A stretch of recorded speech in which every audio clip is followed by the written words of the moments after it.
بسم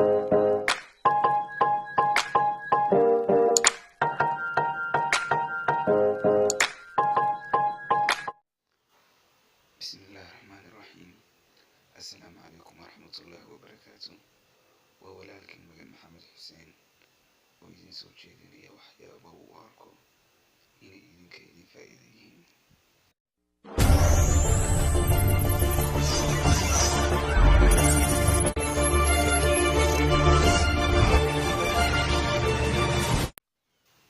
muhiimadda ah inaad hesho waxaad adigu rabto waa hadafka ama ujeedada keliya ee aad ku farxi karto.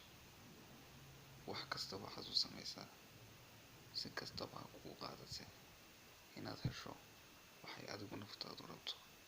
ha tixgelinin dhawaaqyada kasoo dhacaya hareerahaaga ama dadka ku leh ma helaysid.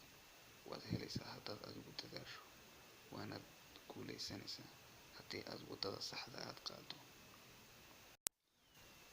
noloshaada dambe waxay ku xidhan tahay noloshaada maanta waxaad adigu beerato unbaad berito la goosanaysaa. ma jirto cid maanta kuu dadaalaysa, ma jirto cid maanta wax kuu qabanaysaa. wax kaste adigii ku yaala. hawl kastood qabanaysa ka fiirso, waqti kastana ka faa'iidayso jaaniska kusoo maraya. ha dayicin fursadaha nolosha. awooddaada waxaa maamula kartidaada, farxadaadana waxaa maamula ficilkaaga, jirkaagana waxaa maamula caqligaaga. saddexdaaba uga shaqaysii sida ugu habboon. waxaad helaysaa wax kastood u baahan tahay. geesinimadu maaha ficil la gaara oy dad sameeyaan ama quwad qof ku qarsoon.